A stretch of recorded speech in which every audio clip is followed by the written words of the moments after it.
Even though the 2007 Subaru Legacy appeared to be almost identical to the 05 and 06 models, Subaru had actually made a number of significant changes under the skin. The most interesting was the inclusion of the SI drive system. This failed to catch on, but it was a unique take on allowing the driver to select performance levels on the fly. For tuners, this created both problems and opportunity. Though the Legacy GT was now based on the STI's ECU, tuners had to wrestle with 3 different maps.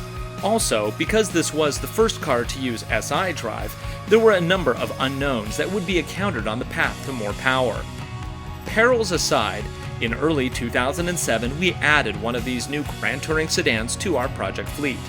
It wasn't long before we desired even more power than the 243 horsepower the stock 2.5-liter turbo could muster.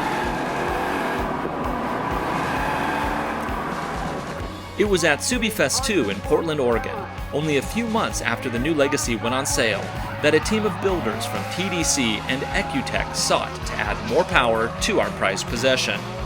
Though the live build kinda got lost in the smoke of Team Orange's drifting antics, the results were lasting.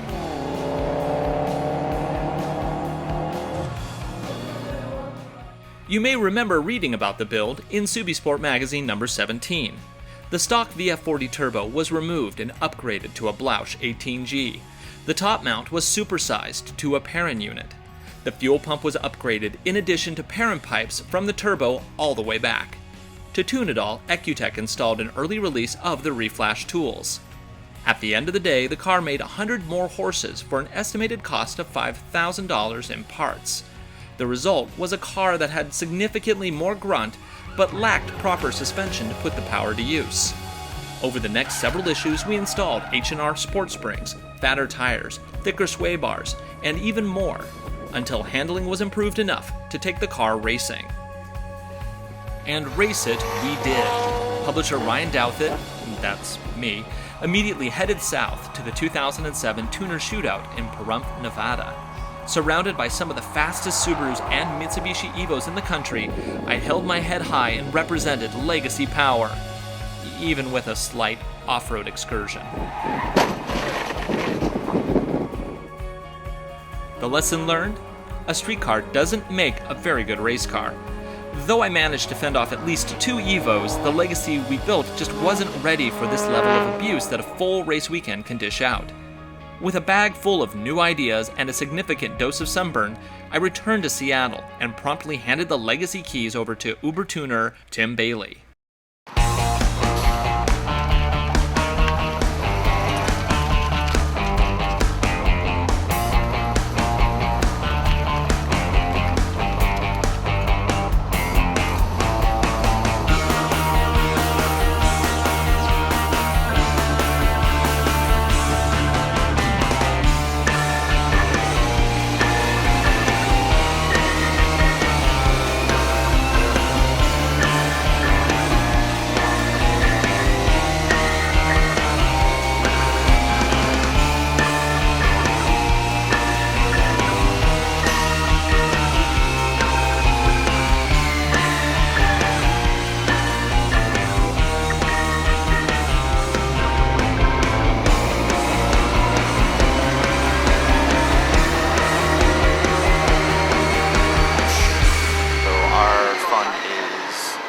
By a stock ECU that simply is unprepared for this level of power.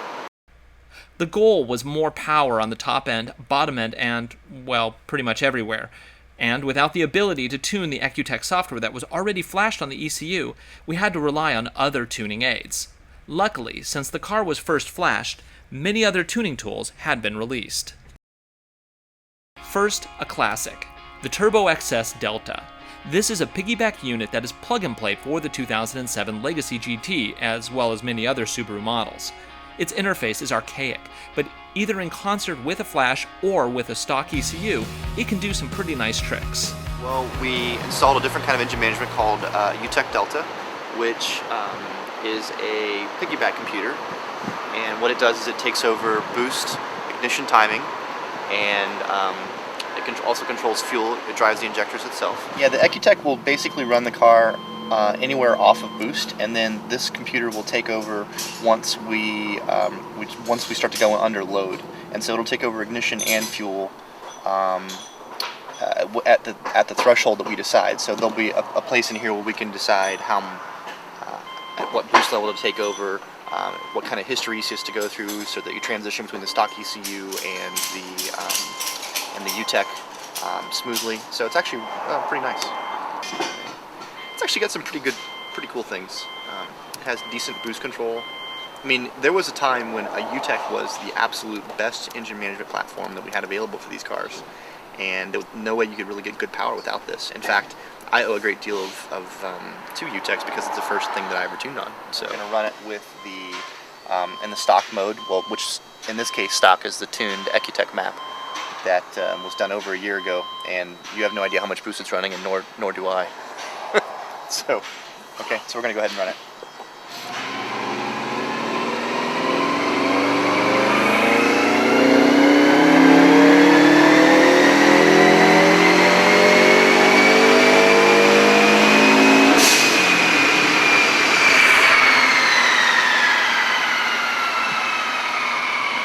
Go to the boost map first. I don't want to kill anything by running too much boost. So here's the fuel map. And the way it works is there's an underlying, so it's running the injectors on its own, there's an underlying map, sort of, that's like the base map that's in here, and these values are proportions that base map is changed in MAF voltage percent. And look at the timing map here. So this is the timing so in the sections where there says ECU, that's where the stock ECU will be running the car, and then in the other areas, we will be running the car.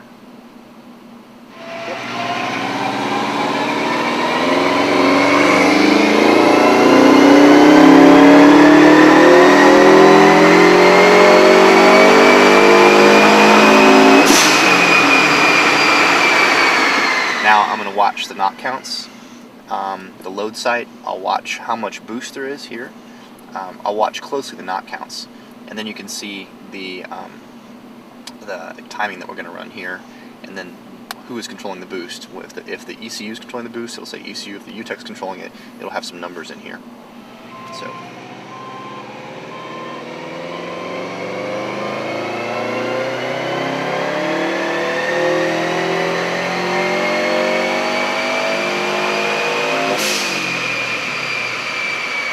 Based on the fact that the injectors were static here, I'm betting that we were way rich, particularly at a low boost. It crept up to 13 pounds. We're at 14 pounds in the mid-range, so I bet we're super duper rich. Here we go below my scale. Do you have a target PSI that we're going to try to hit, or is the PSI just well, we'll push the turbo until it runs out of efficiency. So I mean, it's an air pump, so when it's in its ideal range for moving air at the right temperature, it'll make good power, and above that, it won't make any power. Here we go.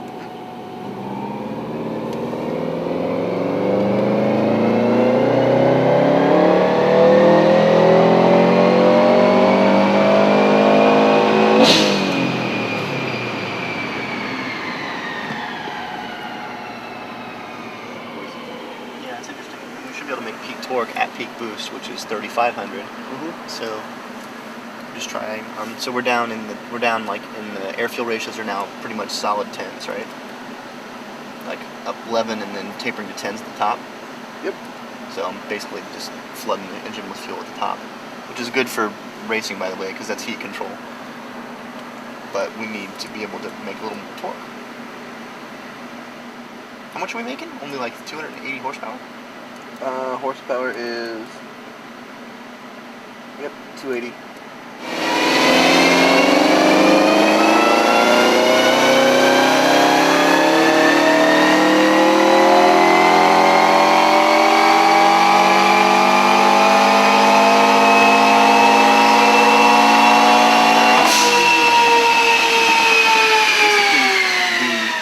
The ECU has a function where it looks at the MAF voltage. It looks to see how much load the car is under, and by looking at the MAF voltage and the RPM, it can calculate approximate what the torque is.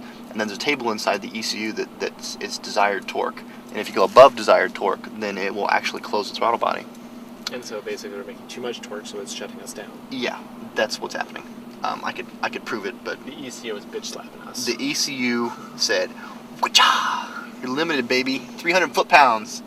Yeah. So, and this is a very early flash, so they probably didn't know much about that.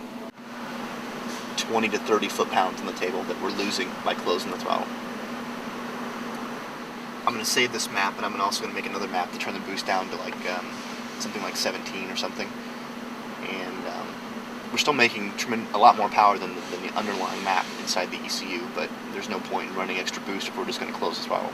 How much torque did you say we were making? We're making now 300 and maybe 305 foot-pounds of torque. Okay. 298 torque, 282 horsepower. Yeah, but I'd say there's at least another 20 foot-pounds of torque on the table, at least. In the process of running a bit more boost, we could see that running more and more boost didn't really gain us much in the way of torque. And it's very clear that what's happening is that the torque management, which has not been tuned for higher boost on this car, is limiting output by closing the throttle. So our fun is limited by a stock ECU that simply is unprepared for this level of power. So how much extra boost do you think we could make if we could get past that? Well, we could probably run 20 pounds at torque peak and then taper it off very rapidly. It's not a very large turbo. It has a very small turbine, so the idea with this would be to spool it up fast, get a lot of torque, and then drop it off quickly. So I'd say 20 psi peak dropping down to 16, 15. How much torque is that?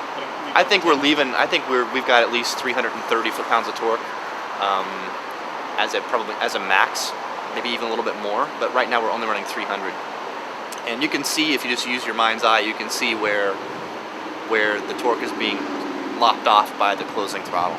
So it should perform a lot better. And the owner of this car, I know, needs a lot more torque. So the green lines.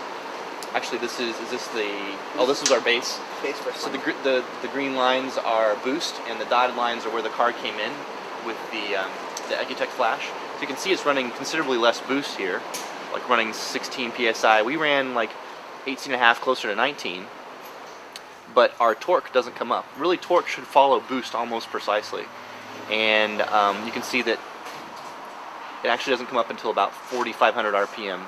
And what I know is happening here is that we're exceeding the torque limits on the stock ECU, and it's closing the throttle. So this really should come up and then come back down.